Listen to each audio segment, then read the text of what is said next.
Steve has just finished his PhD at University of Aberdeen. Okay, so a good one of several of us here, along with Irv Bredlinger. Irv's PhD is from Edinburgh. Mine is from Glasgow. So good to have the Scottish universities represented here, which also have a great biblical tradition. It might not be obvious, but the Presbyterian interest in Scripture really has had a huge impact on especially the Scottish schools of theology, and they've been leaders in biblical interpretation. Steve's work was on the book of Isaiah, but actually the last part of Isaiah, chapters 56 to 66, and so he'll be talking about some of that as well as his life story. Well, a little bit about Steve. Back when Steve also did his master's at Portland Seminary back in the day, and he was one of Carol Spencer's students there. Steve and I got in contact then, and back then I was serving as department chair, and so I invited him to come and teach for us at George Fox. And Steve taught a couple of courses for us, and he even did an essay for me, which I published in one of the John Jeason history books because of his work with Aramaic. So I was interested in the Aramaic underlying the Gospel of John and the Gospel of Mark, maybe representing eyewitness traditions. And so Steve wrote a great essay on that, which was published several years ago. Well, in addition to Steve's work with Hebrew Scripture and biblical interpretation, he has been a soap opera star, an actor. I asked Steve a few minutes ago, okay, so what are some of the shows that you were part of? He was a part of All My Children. Hey, welcome to the family of God here. Oh, and speaking of our theme today, also The Guiding Light, okay, and several other pieces, and Married with Children, even performed with Denzel Washington in person on a Broadway play was it Henry III? Richard III, right, which Carla and I saw played in Stratford-on-Avon a few years ago. So anyway, Steve will have to get you in contact with our daughter Olivia and her husband and her husband Nick Shaw. They're in California now, but they're moving to New York in the next few weeks to work with film and those kinds of things. So Steve, it's great to have you with us, and welcome to Reedwood, and good to have your wife with us as well.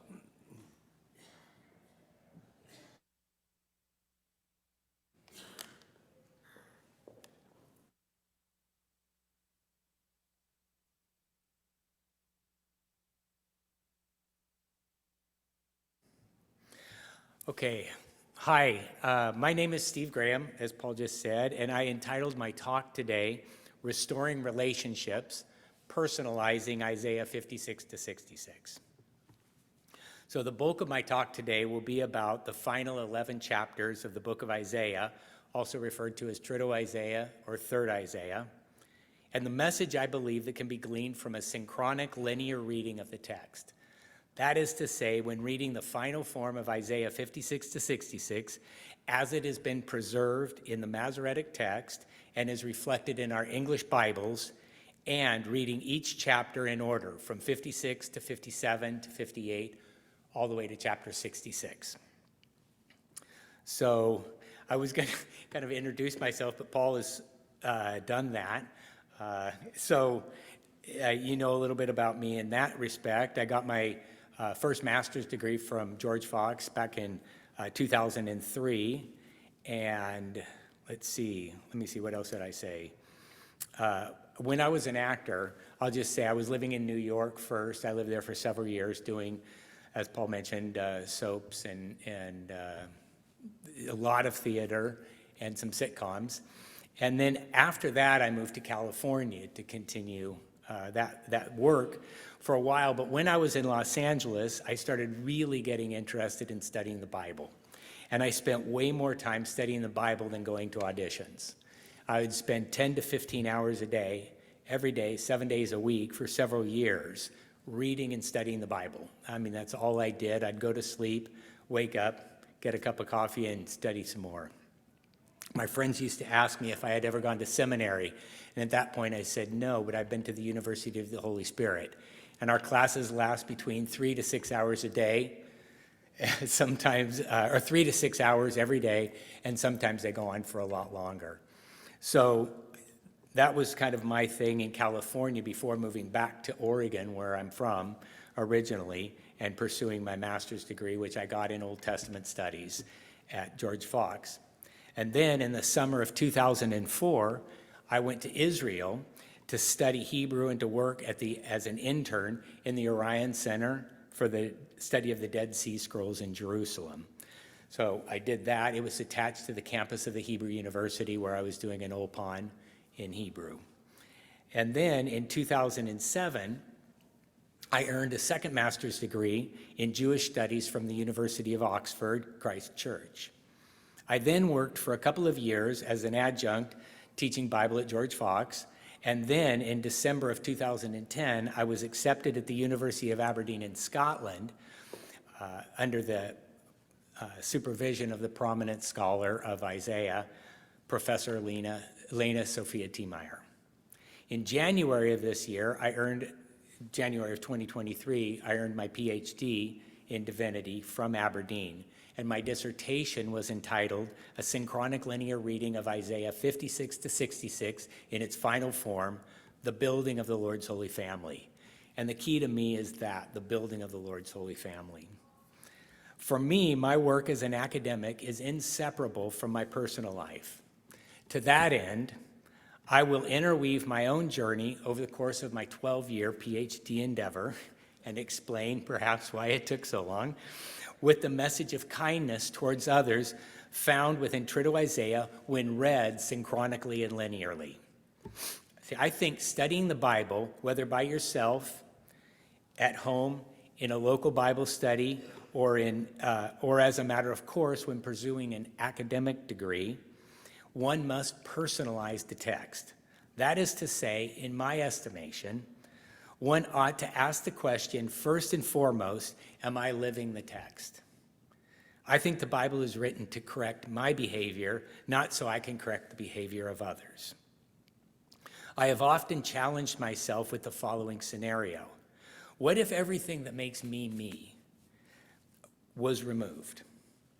And I would still be me, think like me, sound like me, etc., but my essence would be taken out and replaced with the essence of Jesus.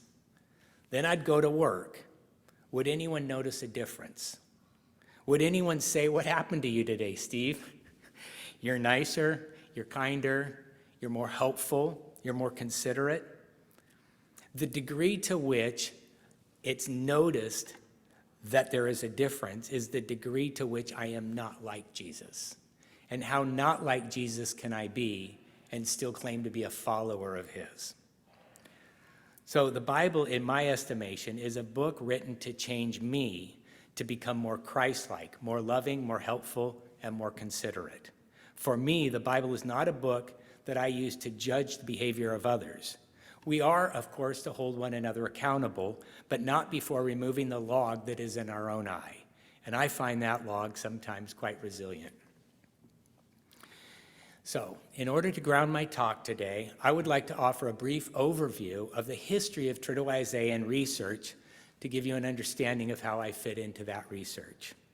Historically, people have viewed the book of Isaiah as a single unit, written by one person, Isaiah ben Amos, who lived 750 to 800 years before Jesus.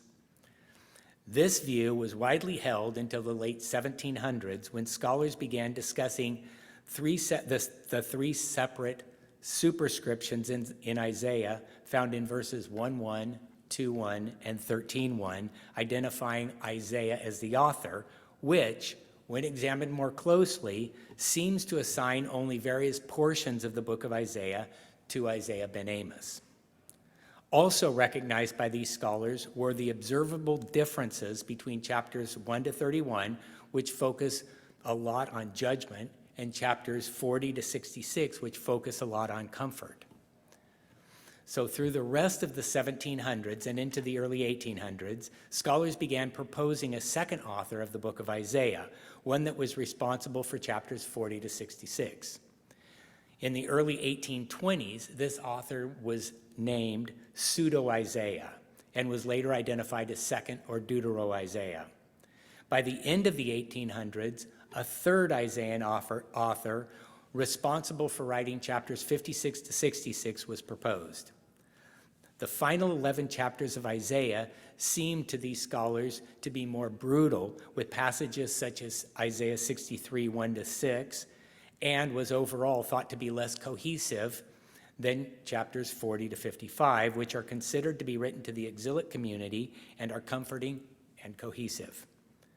The primary focus of these scholars was on the prehistory of the book of Isaiah, specifically who wrote it and when. The difficulty for me with looking at the prehistory of Isaiah 56 to 66 is that there are no historical markers in any of these 11 chapters, rendering these investigations at times speculative. I certainly think historically or diachronically focused research is valuable, but research that focuses on the final form of the text as it has been preserved that is, reading the text synchronically and linearly, can discover significant messages that remain hidden in plain sight. One point of practicality that I want to mention is that the research I did was to fill the requirements of a PhD, which many in this room will understand are very specific. Originally, I wanted to start with Isaiah 1 and work my way forward. However, it would have been impossible, certainly for me, to write a PhD on the whole book of Isaiah. Just for the relevant research of Trito-Isaiah, which has only been an explicit topic of research for the past 130 years, I read hundreds of books and articles in English, French, and German. I spent many months in Germany reading the relevant German scholarship from the early 1800s to the present. But as I delved more deeply into the topic, I found reading the text synchronically and linearly would offer a viable alternative to the more popular academic chiastic reading of Trito-Isaiah. That is, starting in the early 1960s, scholars began to look at Isaiah 56 to 66 as a chiastic text. That is, shaped like a pyramid, with chapter 61 at its apex, with chapter 60 on the left below, and chapter 62 on the opposite side on the right. This A-frame text continues until one reaches at its base chapter 56 on the bottom left and chapter 66 on the bottom right. Here are a couple examples. We have a PowerPoint, I think, that will come up here. Yeah. So I don't know if you can see it. You can kind of see the outline, and I'll describe it. So these are the A-frame, but they're on the side, right? Let me see if I can, okay. So if you look in the center on the left, this is Gregory Poland and Etienne Charpentier that was, there we go, who wrote the one on the left. So they're talking about the very center, the F is chapter 61. There's only 11 verses in chapter 61. So that's the apex, and it's talking about messianic times.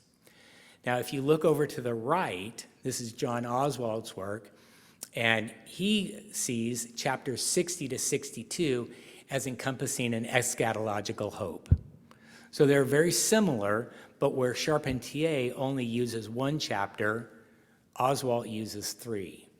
What Charpentier does with his is he labels chapters 60 and 62 to be opposite one another and be discussing the New Jerusalem, which is the fiancé of God.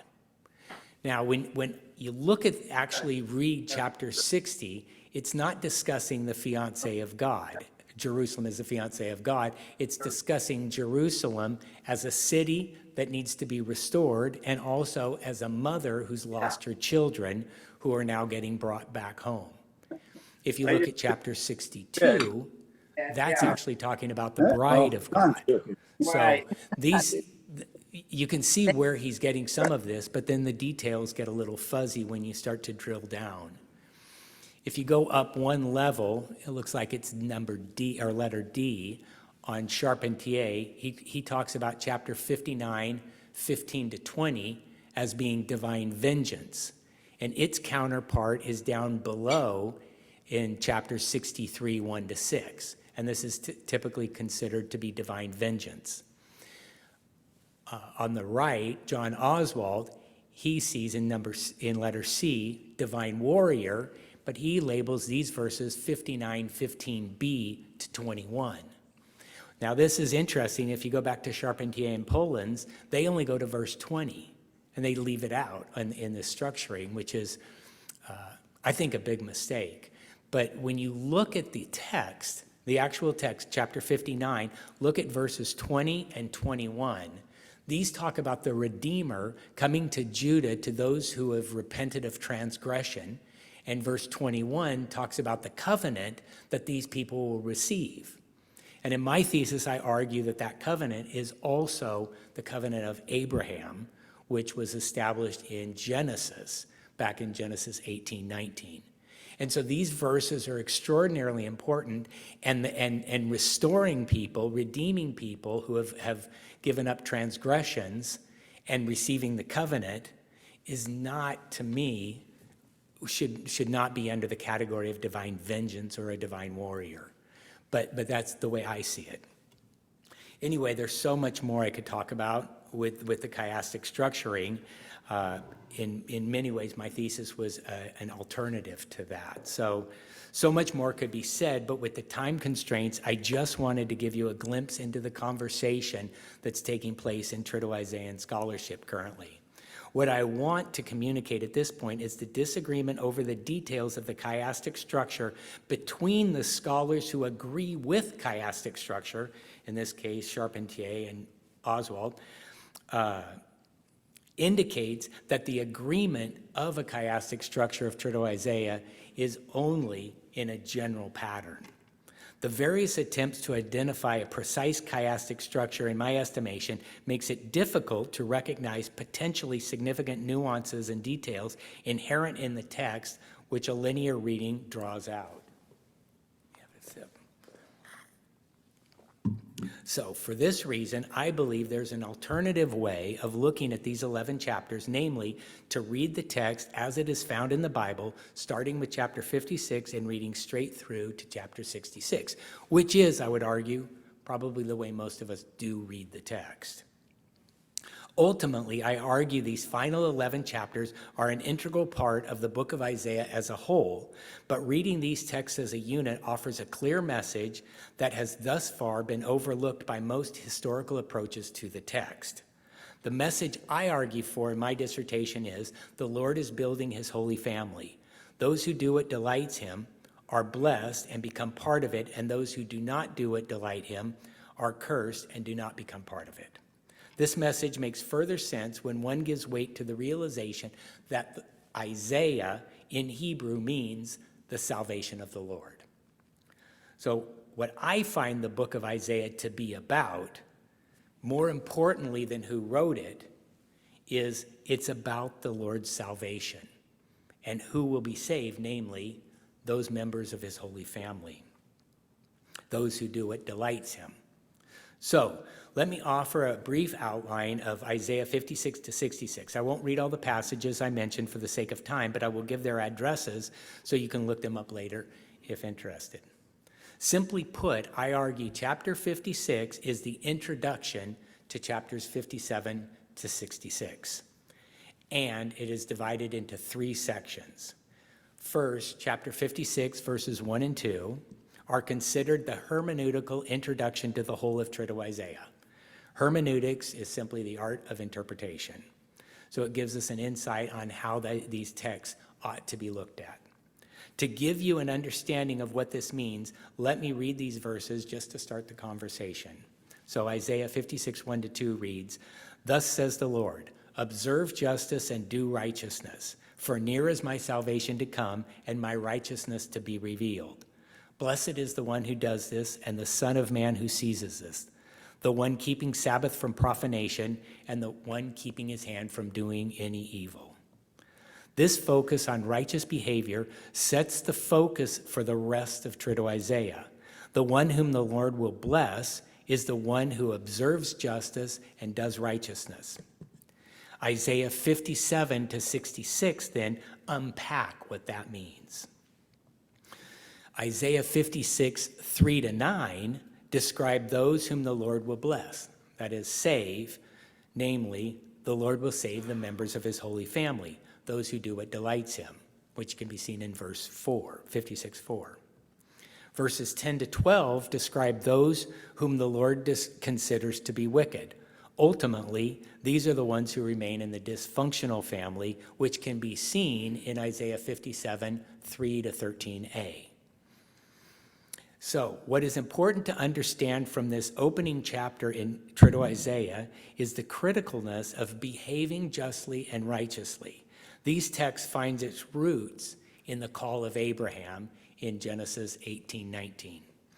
For I have chosen Abraham in order that he may command his children and his household after him to keep the way of the Lord by doing righteousness and justice, in order that the Lord may bring upon Abraham what he has spoken about him.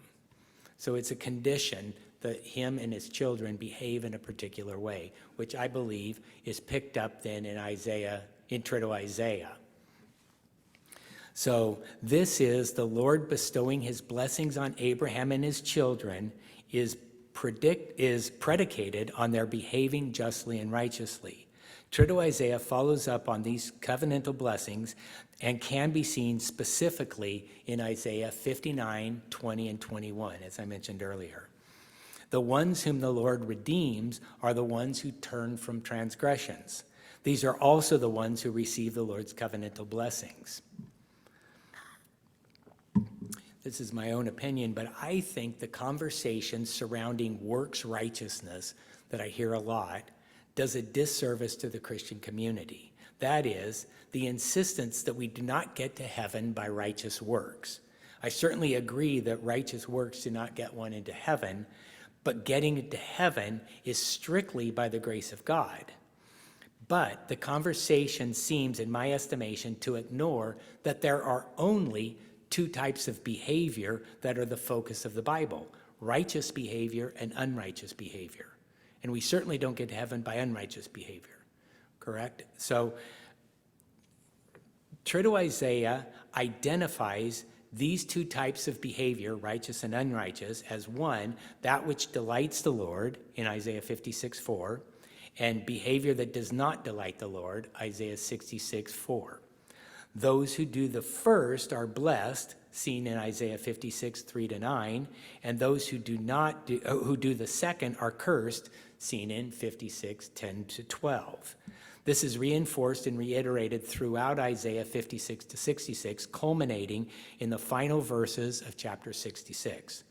That those who have chosen to do what delights the Lord will be blessed and live with the Lord on his holy mountain, while those who have continued to do what does not delight him are cursed and become an abhorrence to all mankind.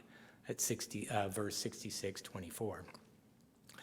Isaiah 58, 6-14 is a concrete example of what is the expected behavior of the Lord's holy family.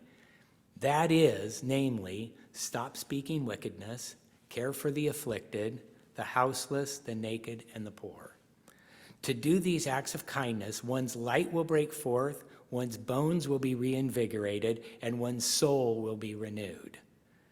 These are the main focus, in my estimation, of what True Isaiah is about.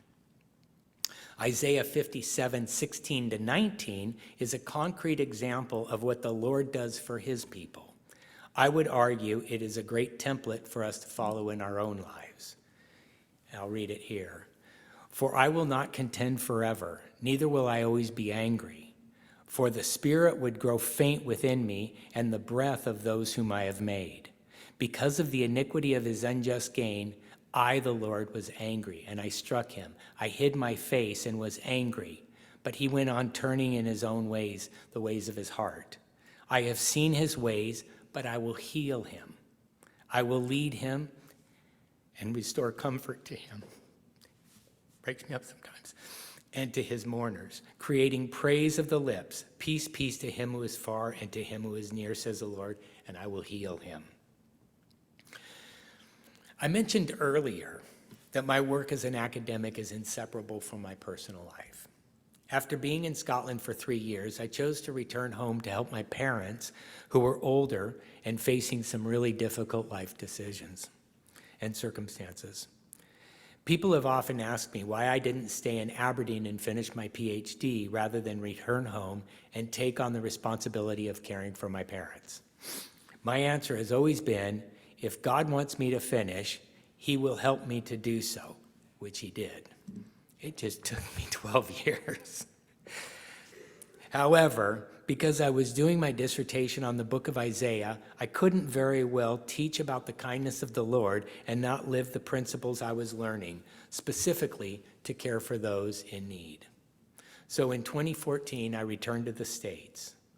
In 2015, I moved into an apartment with my stepdad, who is suffering from Alzheimer's. At that time, my mom, by her own admission, was not a good caregiver for my dad. To be fair, she was losing her husband after 40 years and was really struggling. At that time, she and several other family members were considering putting my stepdad into a 24/7 Alzheimer's facility. However, I was able to convince my mom to allow my dad to move in with me. I would make dinners every night, and Mom would come over to dinner. She and Dad would enjoy a glass of wine and watch Wheel of Fortune and Jeopardy. Mom was finally able to be his wife again, and I was able to take over the caretaking responsibilities. Unfortunately, Mom found out about that same time that she had heart trouble and needed surgery. She went in for a pre-operation procedure for her heart, and it unfortunately didn't go well. She ended up in a rehab for a couple of weeks. She was told she was no longer able to care for herself at home and had to make arrangements for herself to go into a 24/7 care facility. She was super bummed. I remember as a kid her telling us never to let her go into a care facility. She said it was ironic because she at first resisted letting Dad live with me, and instead, he was now living with me instead of going into a care facility, and she was the one that was going to have to go into the facility.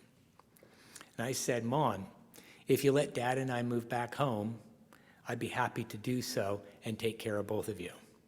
So, Dad and I moved back into the family home, and I was able to take care of both my mom and my dad under one roof. I broke my apartment lease the next day and moved Dad and myself into the family home with Mom. At the same time, I found out my big brother Mike had been diagnosed with stage 4 colon cancer. Only recently I had started seeing my brother, who had been estranged from the family for years. He and our parents hadn't spoken for 13 years. When I was a kid, I had told him whenever he was in trouble and needed me, I'd show up. At that time, he wasn't speaking with me or anyone in the family, but I heard he was in trouble, so I showed up. It took quite a bit of time before things got easier between us, but they did. Isaiah 57:16-19 was a good example for me to live by.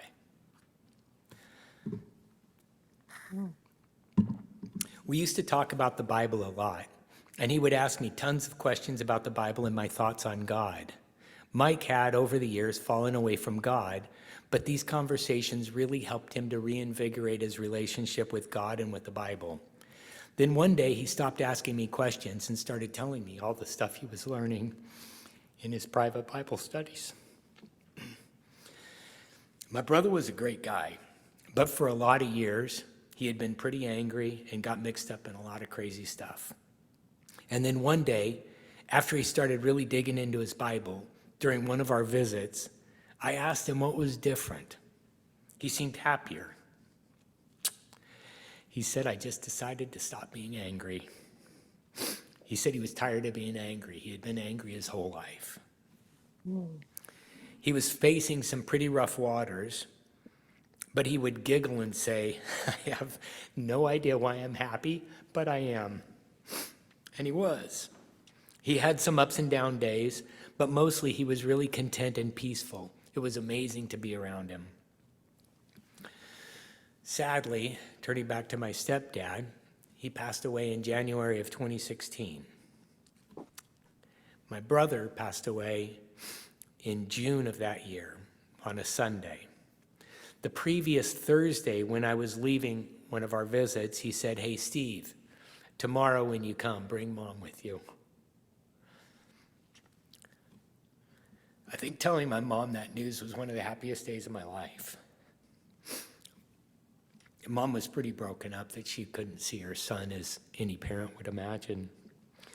But Mom came the next day with me, and not certain how she should greet him, she opted for shaking his hand.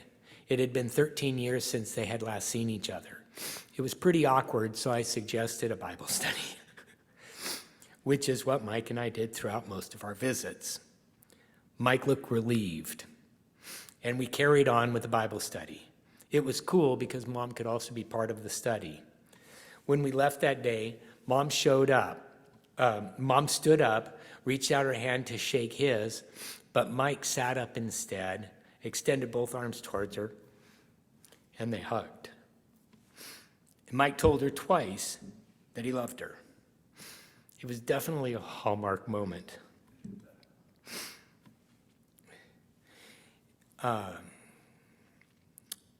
Mom and I came back the next day, but Mike was no longer able to speak. I think he may have been in a coma because he didn't move, so Mom suggested we do another Bible study with him, which we did. When we left, we both hugged him goodbye.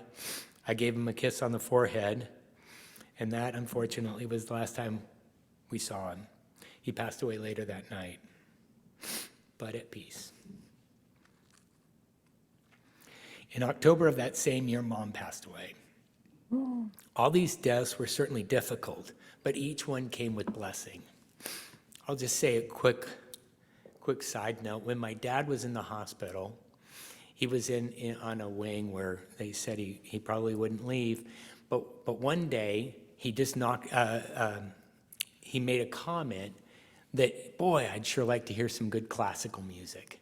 My dad loved classical music. 15 minutes later, I promise, in the hospital, there was a knock at the door, and there was a girl standing there. She said, "I'm a classical violinist, or a classical harpist. Would you like to hear some good classical music?" So we brought her in, and I asked her if she knew "Good Night, Sweetheart." This was my parents' love song.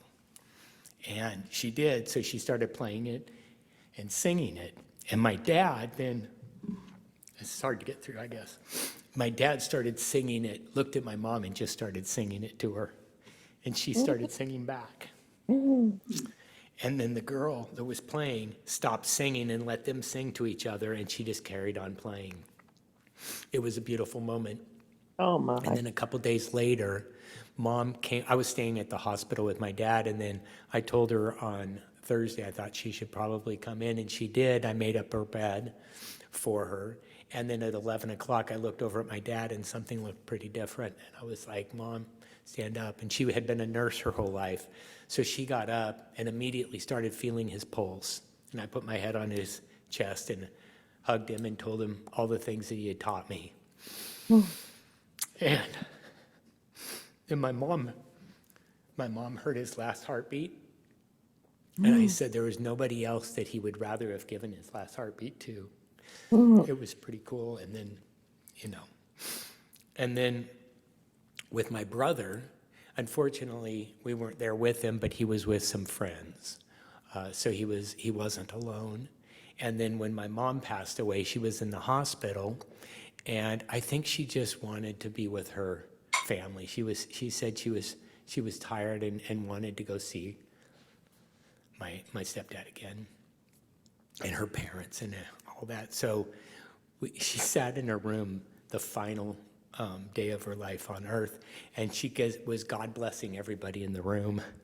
And I called cousins. I called everybody I could in all miles around and in different states, and about 35 people showed up, and we had a huge family in the room that Mom, God blessed, throughout. So these were painful times, but there were blessings along with them. So I found that working with the book of Isaiah and personalizing what I was reading reinforced in me the call of those who are members of the Lord's holy family to act in ways that delight the Lord. For me, that meant to care for those in need who at this point were the members of my family. In doing so, I saw relationships being restored. I saw my stepdad's relationship with mom improve and move to a place of love that I had never seen before. I saw my mom's relationship with God be restored. And finally, I saw my brother's relationship be restored with God, with me, and with our mom.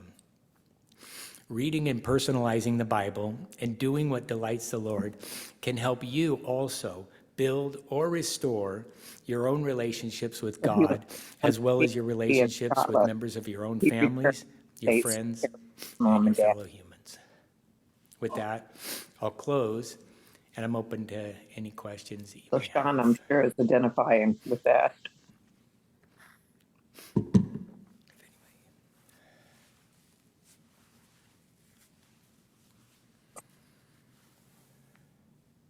He had an emotional time getting through that. Yeah, I can hear it. Are we on now? Yeah. Thank you. The immediate hit with me was yesterday, for the first time in many, many months, years, I got calls from 3 of my siblings. That's great. And in every case, I said to my wife after the calls, I don't expect to see any of them alive again. I will outlive all of them, and some of them are younger than I am. And your admonition, if I may call it that, to us resonates with me. The disjointed family, the dysfunctional families exist all around us. Yeah. We were raised in the same household. We were raised with the same faith. I'm the only one still sitting in a pew today. Yeah. So thank you for that. Very, very refreshing. Thank you. I think there's a lot of families in the world that are broken up. And a lot of times I have seen that people they give up on their family. They're like, yeah, it's not restorable. And I won't go into the stories, but there are some pretty crazy stories in my background. And I thought there's no way. I mean, there was a time with my brother, there was no way that we were ever going to connect again. And I had a friend who said, you can pray for him, that you should pray for him. And I'm like, I can't pray for him. I don't want to pray for him. I don't want him to be around anymore. I mean, it was really negative. And she said, well, I think I should pray. And I'm like, you go ahead. But from that point of lowness, and I saw no way of ever fixing any of this, came this, this blessing where my brother and I became best friends before he passed away. And it was just the blessing in my life that continues on because of him. There's always hope. Where there's life, there's hope. Just a year, just 1 year. But he was my big brother in every way, shape, and form. And he always stayed that way.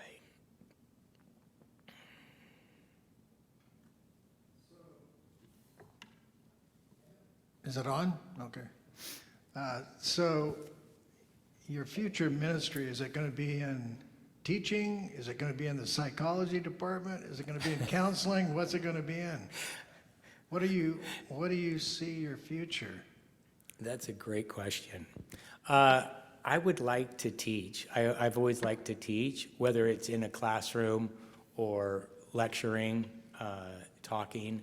I'm just starting a YouTube channel, so I'll be doing that, but also lecturing and writing.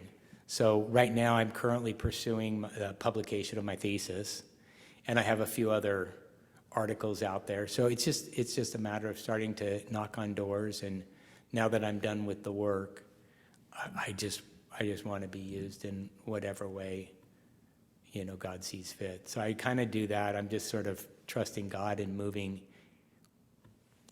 through the doors that open up. Well, certainly the classroom, you get a lot of opportunities to counsel kids. Yeah, definitely. and do the very things you're talking about. What did you learn working with the Dead Sea Scrolls? Oh, I did a lot of just, I didn't really study the Dead Sea Scrolls per se. I mean, I did with my first master's. I had worked on Dead Sea Scrolls information, but just being around them and talking with the people. Now I'm forgetting his first name, Tove, Emmanuel Tove, who was there in Israel at the Hebrew University, who's the editor-in-chief of the Dead Sea Scrolls. I could just spend a little bit of time talking with him about it and being in the room and going to the private parties and being able to look at them was just sort of where I was at, you know, being able to read what I could out of them. Do you have it on? How do you pronounce Isaiah? Isaiah? Isaiah. The Because English- Daniel Smith Christopher is always correcting us. Isaiah, that's how the English would pronounce it. I pronounce it Isaiah. It's the Isaiah. American pronunciation. Okay. Yeah, yeah. Can you get Paul's, the information on your YouTube channel? Sure, sure.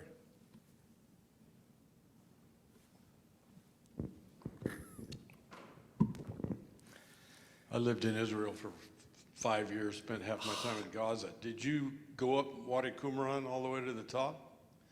I went to, how far up did I go? I went to Qumran. Actually, there's a Professor Patrick who had been one of the last to look through Qumran. And I actually ended up meeting him. And so he gave me some nooks and crannies to go and visit when I went to Qumran, and then hopped over to the Dead Sea. And my teachers at the time used to make fun of the Americans because they say Americans float in the Dead Sea. We Israelis are tough and we swim.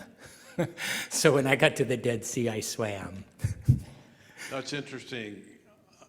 I went into those caves, and they're pretty plain. Yeah. There's nothing spectacular about them at all. And getting to them is a bit interesting because if you fall off, it's a long ways down. And I'd go down there almost every other weekend. If you go all the way up Wadi Qumran, clear to the top, and go to the west, there's an old Roman encampment up there. And it was fascinating to see that. But the value of the Dead Sea Scrolls, I don't think I've ever really understood, other than it was a confirmation of history. Mm-hmm. And I always was struck by the ambivalent response to a lot of Israelis to them, mm-hmm. and to our Western Christian fascination with the Dead Sea Scrolls and holding them up as proof, examples, etc. When you studied at the Hebrew University, how kind of an attitude did you run into in that context of, here's the Western Christians who consider this a high point. Do the Israelis, do the Jewish Christians, who are not so many, what did you discover in that context? Well, a lot of the Israelis, it's a pretty secular society, so they just don't have that much interest in any of the texts, and they get kind of overwhelmed with so many sites. Everywhere you dig, they say you throw a shovel and you'll run into some kind of amazing treasure. So they just are kind of bored with it, and they're it just depends on who you're talking to. Some of the people who are into it are really into it. The majority of people just aren't into the discussions. I found in Jerusalem, like I didn't feel like I was necessarily on a pilgrimage, but there were certain places that fascinated me. And I was interested in things like, I lived just above the West Bank in Jerusalem, and so I'd walk to campus. I lived about 15 minutes from the Hebrew University, and then I'd go up to the top of the hill. You keep going a little bit further, and standing up where the grocery store was, you could look down on the West Bank, and you'd look where the Israelis lived. It was green, and it was like a line, and everywhere else was brown. And so it was just amazing. Like I saw things like that going to the Golan Heights, where you're going up and you look at these Syrian bunkers. They have just orchards of oranges and lemons, and they export citrus more than Florida is, from what I've understood, and how they do that. So they've come up with new farming techniques, and they're just an extremely resourceful people. But at this point, a lot of the talk is not centered around the religion. But I did want to mention one thing about the caves that you were talking about. For people, if you haven't seen the caves, I never understood, when you see a picture, you just see a big hole in the mountain and different holes. And I'm like, how do they get there? Did the ladders break over time or whatever? But when you go inside a cave, you walk to the back of it, and there's a hole in the ceiling with a ladder. And you go up to the different levels. What you're looking at are the windows of the homes, not the cave. They're not living in the cave like with the bear in the back, something like that. But those are just their windows. And then they walk to the back and they go up to the other levels. And that's how I just thought that was kind of fascinating. But thanks for your question. This is not so much a question, but an observation about the things you shared. I live in a world of my own experience with the Bible, and it is not a trained experience in the sense that my husband Paul has. And I felt in your sharing about your personal experiences, and even what you've done with your PhD, that you were able to hold those two together. You are both intuitive and able to read as one who was not educated, in the sense that you were drawn to it personally, and you followed where it took you, as well as you've had this incredible education that goes along with that. And that's a pretty special place to be. I think that you've been able to maintain both of those pieces is pretty remarkable, and I appreciate all you had to say. Thank you. It's important to me, because when I was growing up, I was relegated into special ed. I was considered to be, my teachers thought I was mentally retarded, and they refused to teach me. And so I had one teacher tell me I was too stupid to understand the words coming out of his mouth. And so we spent my math class talking about the keys. And he had an extraordinary number of keys in his pocket. And he would flip them one at a time and tell me about them and what they unlocked, whether it was the shed in his backyard when he was a kid, or the '63 Volkswagen Beetle that he used to drive. And I was like, I don't care about any of this, but this is the way I was treated. And I remember wanting to learn math. That was something that was important to me. And my stepdad was a math teacher, but at the time we didn't talk well enough as a junior high kid to get through. But I remember going in high school, I was determined to learn math. And I went into the teacher and asked him if I could take a class, and he wouldn't let me. He was like, I don't want you in my classroom, which I didn't think you could do in school, but I always had these kind of crazy experiences. I was taken out in grade school from like my English class, so I never really learned English formally from school, because I had to learn. I was in speech classes. They told me I had an impediment, so I didn't learn things like adjectives and verbs until I moved to France. When I went to college, I moved to France to study French. And when I learned French grammar is when and how I learned English grammar. And I was just determined, and my family used to say that I was the funny one. I was not by any means the intelligent one, and I wanted to keep going to school, and my parents just thought, this is not your thing. And they wanted me to get a job because they thought I should be a man and get a job digging ditches, because that would be good for me. And I was like, I want a job where I wear a tie and, do all that and go to school. But I went, anyway, the math teacher, I couldn't take those classes. So my buddy, at the time I was a senior in high school, and my buddy was, my locker partner was also really, really good with communicating with the teachers, and he was very forceful with the teachers. So I told him they wouldn't let me take math. So he's like, I'll go. And he was indignant, and he went in and he said, I demand you let Steve in the class. And he was like, not going to happen. He's like, I don't want him in my class. He can't come in, period. Go away. And he said, well, then how about if I teach him? You'll have to administer him the test. And he said, fine. He can come in, take the test, but when he's done, he's got to leave. And I'm like, I'm not quite sure why he was so agitated against me. I didn't really know him, but, you know, I was, you know, like I am now. I think I'm pretty fun-loving, but for whatever reason, teachers. But I think there was something about God in all of this, because I didn't get educated in the correct way, but I was determined. And recently I found my journal. I kept a journal ever since I was a kid. And in it, I said I wanted to be considered smart, and I wanted to go to a good school like Harvard or Oxford. And my parents thought it was wacky, but I'm like, just stick with it. So I get encouraged by kids a lot. I'm like, I always want to tell kids, it doesn't matter what people say about you. If you want to do something, it doesn't matter what age you are. You can do whatever you determine to do. You just have to do it.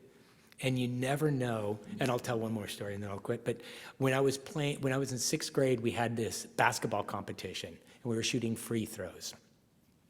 And so I was shooting, and I was pretty good at that. And as I was doing it, I was missing a bunch. I wasn't paying attention. And after I had shot at 5 or 6, I knew that we were only going to 10, and I was going to lose because there was a guy next to me, Jeff Cahill, who had already shot more than me, and I thought, there's no way I'm going to catch him. So I kept throwing it up, and when I got to 10, I made a couple more. But when I got to 10, I started walking away, and the guy who was running it said, hey, where are you going? And I was like, oh, well, I hit 10, I got to go. And he goes, no, this is the championship. You've got 5 more. We go to 15. And I was like, you're kidding. But I had thrown too many away to be able to catch up by then.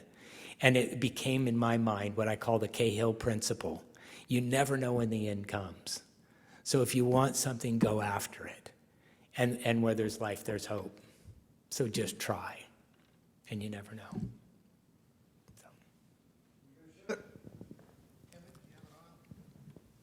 Tricia, online, do you have a question?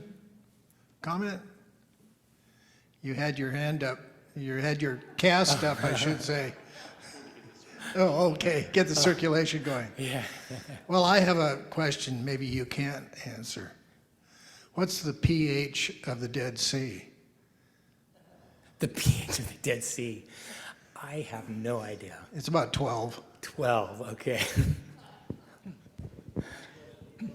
There you go, nice. I like that. I will not forget that.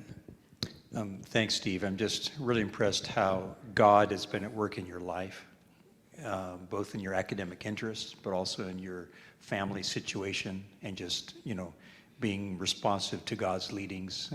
Is just really amazing. 2 questions. One about reading the Bible in Hollywood or among actors. Pamela Newman, do you know that name? She was the wife of Larry Norman. Larry Norman he asked the question, why does the devil have all the good music? Kind of started, Christian rock and roll music. Okay. But she was also an actress, and would just do Bible studies with people. Mm-hmm. So one question, as bad as Hollywood is, are there Christians in Hollywood? Do people do stuff? And then another question. I'm not all that impressed with chiastic structures in terms of their meaning, because as you point out, different scholars come up with different outlines. Yeah. Yeah. But a more substantive question is that you never know when you're at the center. I might say, we've got some parallels here, but I might argue that the main point is not the middle, the main point is the beginning and the end. Mm-hmm. So if you thought about Isaiah 56 and 66 as the main point, beginning and end, would that help us understand 3rd Isaiah a little better? Yeah, I think I'll start with that one and then go to Hollywood. But I agree with you. I think the chiastic structure misses a lot. And it's very hard in scholarship to sort of put your foot down against it because so many people agree with it. But I think over time it's going to kind of move away. But I do think, I'm convinced that 56, 1 and 2 set up the rest of the chapters. And then as you go through each of the chapters, it just becomes more and more clear that behavior is a critical piece and that the Lord wants to build his holy family. You know, and so I go back in time. I always thought, I don't know if I have time for this, but God is up in heaven. So I speculate a lot, right? And so this is not biblical, but this is the way I see when I have my conversations with God. I see God up in heaven as he was sitting up there one day going, man, you know, I'd really like to hang out with people. But the problem was there weren't any. So he was like, I should invent them. So he creates people. So he creates Adam and Eve. And he's hanging out in the garden with them going, this is pretty cool. And there's a passage in Habakkuk 1:13 that I think is fundamental to understanding the character of God. It says, his eyes are too pure to look on evil with favor. And Adam and Eve, he put up in the center of the garden the tree of the knowledge of good and evil. Why? In my estimation, it's because it begets love. At the center of love is choice. And you have to choose whether or not you're going to obey or disobey, whereas the angels don't have that choice, but we humans do. And so when Adam and Eve chose contrary to what delighted God, he had to do something about it. So he pushed them out, but he still wanted to hang out with them. So he goes through time and he's really upset because he keeps seeing all these people throughout his whole creation just messing up and causing him a lot of consternation. And he's like, dang, I wanted to hang out with him, but I can't because there's so much evil going on. And then he looks down and he sees one guy. His name is Noah. Noah in Hebrew means to comfort. And he was like, he brings me comfort. So he talked to Noah and he said, hey, how would you like to build me an ark? I'm going to get rid of all this ugliness in the world, all the wickedness. And I'm going to let you have your wife, of course, and your 3 kids, and then we'll give them some people, and then we can start over. And so Noah's like, okay. So he builds the ark. They go through it. The first thing Noah does when he gets done is he offers sacrifices to the Lord. The Lord's like, okay, this is cool. And then the next thing he does is plant a vineyard, gets a bunch of grapes, makes some wine, and gets drunk. He's like, ugh. So he starts messing up, and then his son Ham looks at him, looks on his nakedness, and causes shame, right? So Ham goes off to the land of Canaan, and then there's a story that follows through that in the Bible. But God's still up in heaven going, I really just wanted to hang out with people. And I'm trying to pick these people and have them do what I believe is the right thing to do, and they keep messing up. So then he looks down and he sees another guy, a Hebrew, and he says, hey, I'm going to talk to you, Abraham, and I want you to have this relationship with me, and you're going to become the father of a multitude of nations, which would include the Jewish nation as they come to be and all the other nations. So which I think is the key to what's going on in Trito-Isaiah. But now he's chosen Abraham, but he says, instead of me making a covenant with you that you have to uphold, I'm going to uphold it. And then you'll see in the text where he splits the animals when Abraham is asleep, and what I believe is the Shekinah glory, the fire goes through the animals, which bespeaks of what has been done to these animals, let it be done to me if I ever break this covenant. And I believe this is a covenant, I think of it as a marriage covenant with God that he will never break. And I think that gets brought back to light with Isaiah, Trito-Isaiah 56 to 66, specifically verses 1 to 2 in chapter 56, because the wording is, when you look at it in Hebrew, is very similar to the wording in Genesis 18:19. And that's why I think Isaiah 59, 20, and 21, which one of the chiastic structures just left that verse out, you can't. I mean, it's one of the most fundamental pieces where God wants to restore this relationship. And when you get all the way to chapter 66, there's some confusion on verse on chapter 66, verse 17, it talks about going to the garden, and the one will follow one in the midst. And it's like, it doesn't make a lot of sense, but I think you can piece it together. And that word garden, I argue, goes back to the Garden of Eden.